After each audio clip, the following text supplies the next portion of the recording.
अस्सलाम वालेकुम। अच्छा स्टूडेंट्स, हमारा क्वेश्चन आ गया मोटर पुलिस का, राइट। और मोटर पुलिस के अंदर यूडीसी एलडीसी की जो जॉब्स आई थी, राइट, उसके लिए काफ़ी ज़्यादा इंतजार किया जा रहा है कि उसका टेस्ट कब होगा, क्या उसका क्राइटेरिया है, कैसे उस टेस्ट को हमने पास करना है। सबसे पहला पॉइंट कि इसका टेस्ट अभी काफ़ी ज़्यादा डिले है क्योंकि इनकी डेट भी एक्सटेंड कर दी गई है अप्लाई करने की, राइट। और वो 28 मई में 25 मई है ना, 30 मई कर दी गई है, ठीक है। मैं 2 दिन पहले जानबूझ के बताता हूँ बेटा। तो 28 मई जो सी ने कर दी गई है, तो आप लोग जल्दी जल्दी अप्लाई करें। और अगर 28 तक अप्लाई ना हो तो फिर मैं एसएमएस करना, 1 दिन बढ़ा देंगे आपका, ठीक है। इस तरह करता हूँ बेटा अंजारी। तो मोटर पुलिस के अंदर जो सा है, राइट। अब इसका टेस्ट कब होने वाला है? इसका टेस्ट आपको कुर्बानी ईद के बाद, और कुर्बानी ईद कब होने वाली है? 15, 16, 17 जुलाई को, है ना, जुलाई में। यानी ये टेस्ट आपका कंडक्ट होगा अगस्त में जाके। और जिन बच्चों ने शोर मचाया हुआ है व्हाट्सएप पे एसएमएस कर करके और इंस्टाग्राम पे सब जगह पर कि भाई टेस्ट होने वाला है, टेस्ट होने वाला, अभी टेस्ट कोई नहीं होने वाला। ये टेस्ट काफ़ी ज़्यादा लेट होने वाला है, 1-2 महीना लेट हो जाएगा। अब यूडीसी एलडीसी की हम तैयारी कैसे करें और इन पोस्टों को कैसे हासिल कर सकते हैं? सबसे पहला पॉइंट, जो 2 टॉपिक इसके अंदर आते हैं जो सबसे इंपॉर्टेंट होते हैं, एक होता है इंग्लिश और एक होता है इस्लामियात, जिस पे आप मार्क्स गेन कर सकते हो अच्छे खासे देंगे। सबसे पहले जब भी किसी जॉब के टेस्ट के बारे में सोचा करो तो उसकी एजुकेशन के बारे में देखा करो कि उसकी एजुकेशन कितनी रिक्वायर्ड थी। इसकी कितनी रिक्वायर्ड थी? सिर्फ मैट्रिक पास।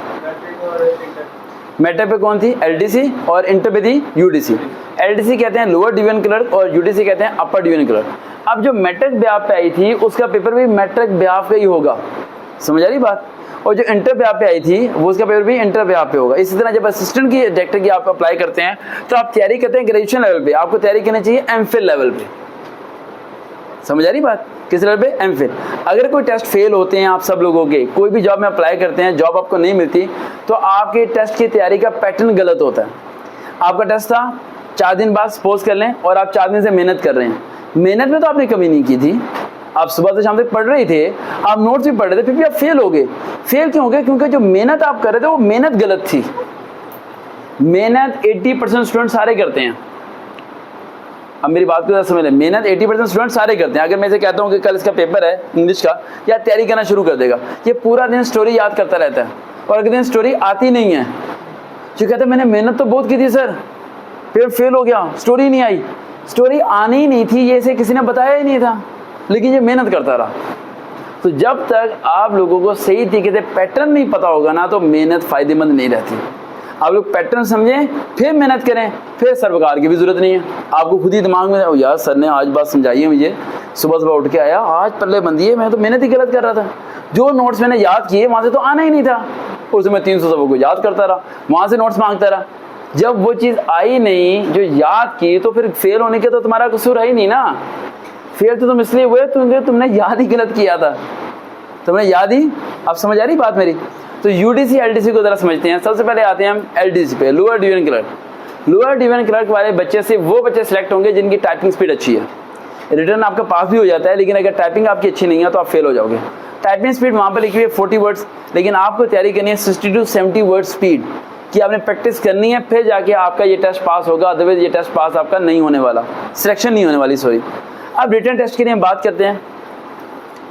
पहले हम आते हैं यूडीसी पे, लोअर लेवल पे आए थे, राइट। अब सॉरी, पहले आते हैं एलडीसी पे, लोअर डिवीजन क्लर्क पे। इसमें मैट्रिक लेवल के क्वेश्चंस कौन कौन से आएंगे इंग्लिश के अंदर, जरा खुद जेर में लेके आए। मैट्रिक के पेपर को जेर में लेके आए। क्या आ सकता है? पेयर ऑफ वर्ड्स, पहुंच गए मुकाम तक। आगे एक्टिव पैसेज और डायरेक्ट इनडायरेक्ट और ईडियम्स, हो गया 9 10 कवर। ये आएंगे आपके इंग्लिश के पेपर के अंदर। आप लोग मेरे से समझो कि पेपर बनता कैसे है।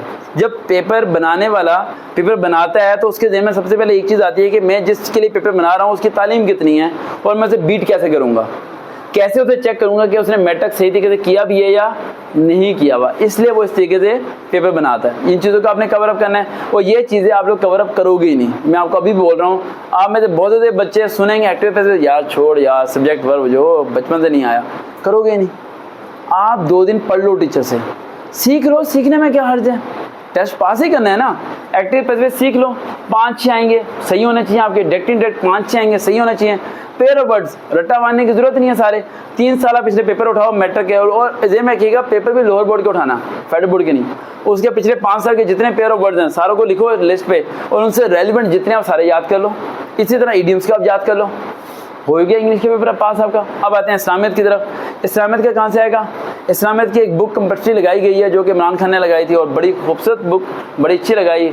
और इमरान खान की क्लैपिंग करो यार, उसने ये काम बड़ा अच्छा किया, जो काम सही है वो सही है। ठीक, तजमीदुल कुरान, कौन सी? तजमीदुल कुरान, भी बड़ा खूबसूरत लगा उसका ये काम करना। ठीक है, जिसमें हर जगह पे लिखा हुआ है हुज़ूर खातमुन नबीयीन है या आखिरी नबी हैं। ये भी बड़ा कमाल उसने कर दिया काम। ठीक है, इस्लाम में तजमीदुल कुरान की जो बुक है 9th और 10th की, उसके अंदर आयात हैं, और आयत में ये भी मेंशन है कि इस आयत से लेकर इस आयत है, उस आयत के तर्जुमे को पढ़ना है, उस तर्जुमे की तशरीह को समझना है। तशरीह में तो सवाल आएंगे। समझ आ रही मेरी पॉइंट? इस्लाम लाजमी की बात में नहीं कर रहा, तर्जुमे कुरान की बात कर रहा हूँ। ठीक है, वहाँ से आपने करना है, वहाँ से आपका इस्लामियत का हो जाएगा। अब तीसरा पॉइंट हमारा आया था उर्दू। उर्दू में वो कौन से सवाल हैं जो आप याद नहीं करते?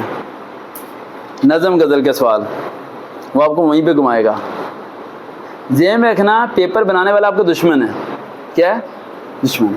और आप भी उसका दुश्मन है। वो जहाँ से सोचते हैं आप ही वहाँ, वो आपको क्या लगता है वो बच्चों वाला पेपर देगा आपको? नहीं, वो आपको इजी देगा, लेकिन इतना इजी दे देगा कि आपको कि यार इतना आसान था, आता ही नहीं था यार। इतना पेपर आसान था कि आता नहीं था, पेपर बहुत आसान था यार, पढ़ के नहीं गया। रुदात कहते हैं किसे यार, नज़म किसे कहते हैं यार, इसे तो हम घास नहीं डालते इन चीज़ों को, दिया दे दी उसने। बात है, ये होते हैं प्रॉब्लम। कभी एक बार पेपर के अंदर आप देखो पेपर बहुत इजी होता है, और इसी वजह से बच्चे फेल हो जाते हैं। इजी होने की वजह से बच्चे फेल हो जाते हैं कि पेपर आसान ही बहुत था यार, इसलिए हमने वो किया ही नहीं। ठीक है, तो नज़म गज़ल की जो शेरों के अंदर ऑब्जेक्टिव वाइज जो होता है ना उनका, वो आपने पढ़ के जाना है। रुदात किसे कहते हैं, काफिया कहते हैं, और अलग अलग कुछ वर्ड्स हैं, वो सारे आपने पढ़ लेने हैं उनके बारे में। शेर भी, शेरों शायरों के नाम ही पढ़ना है। जिस तरह एक सवाल तो आयत है हमेशा कि हमारे शायर मशरिक कौन है? इलामा मोहम्मद इकबाल। ठीक है, रहमतुल्लाह, उनके बारे में आ सकता है। ठीक है, इस तरह आपने वो पढ़ लेना। अब रुदात किसे कहते हैं? ठीक है, उसे आबिदी कहते हैं। अब आते हैं इंग्लिश हो गया, उर्दू हो गया, आपका इस्लामियत हो गया। तीसरा पाक स्टडी आया था। पाक स्टडी के बारे में जब भी मैं किसी बच्चे को समझाता हूँ तो यही कहता हूँ कि 10 साल, कितना 10 साली हुकूमत। शहबाज शरीफ है, उसके पीछे कौन था? इमरान खान। नहीं, शहबाज शरीफ के पीछे फिर शहबाज शरीफ था, शहबाज शरीफ था, उसके पीछे फिर शहबाज शरीफ था, उसके पीछे फिर इमरान खान था। ठीक है, यानी कि इमरान खान के पीछे कौन था? फिर शहबाज शरीफ था। यार शहबाज शरीफ काफ़ी बारी आ गया है ना, एक दूसरे के पीछे पीछे। इमरान खान एक बार ही आया ना। अच्छा, एक ही बारी आया। ठीक है, तो आपने शहबाज शरीफ तक जितनी हुकूमत में जो जो है सारा सिस्टम चला है, सीएम कौन कौन था, कब हुकूमत गिरी, क्या हुआ, इसके बारे में आपने स्टडी कर लेना है, डेट्स पढ़ लेनी है। इससे आगे पीछे वो कहीं से भी आपको नहीं देंगे। और इमरान खान का सवाल बहुत कम आएगा, नवाज शरीफ शहबाज शरीफ के मतलब के सवाल आएंगे, उनकी हुकूमत चल रही है। ठीक है, तो इमरान खान को पढ़ने की जरूरत नहीं है। वो इतना अगर देंगे भी तो उसके खिलाफ ही कोई सवाल दे देंगे कि 9 मई को जो हुआ वो गलत हुआ या सही हुआ। कह देना गलत ही हुआ, और जो हुआ असुरन तो गलत है, लेकिन जिसने किया उसने गलत किया। ठीक है, तो उसके अलावा हम बात पे आते हैं। इंग्लिश हो गया, उर्दू हो गया, आपका इस्लामियत हो गया, पाक स्टडी हो गया। तीसरा आपका आता है अगला पॉइंट आता है मैथ। अब आते हैं, आपसे पूछता हूँ, जॉब है, पेपर बनाने वाले आप हैं, जॉब है जी हमारी UDC LDC, lower division clerk. Lower division में जिन मैट्रिक वालों ने अप्लाई किया, वो साइंस वाले थे, आर्ट्स वाले थे?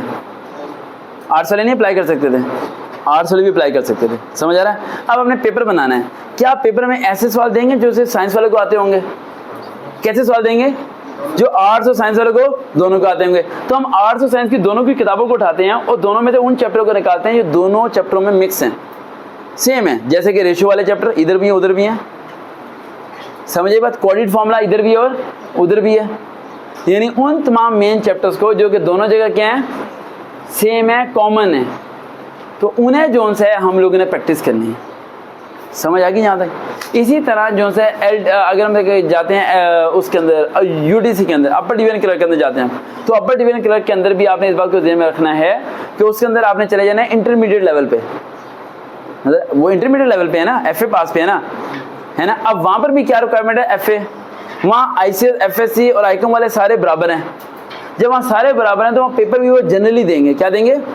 जनरली। वो कोई पेपर ऐसा नहीं देंगे जिसमें वो फिजिक्स के सवाल ज़्यादा दे दें, लेकिन वो ऐसे कौन से सवाल देंगे जो फिजिक्स में भी हो और आर्ट्स में भी हो। General science, green house effect, चाह रहा दिमाग वहाँ पर, ये पेपर बना लेगा जी, घर जाके बता रहा हूँ। जनरल साइंस, ओजोन लेयर, मजाक करने की ना मेरी आदत है, इससे मैं रहता नहीं।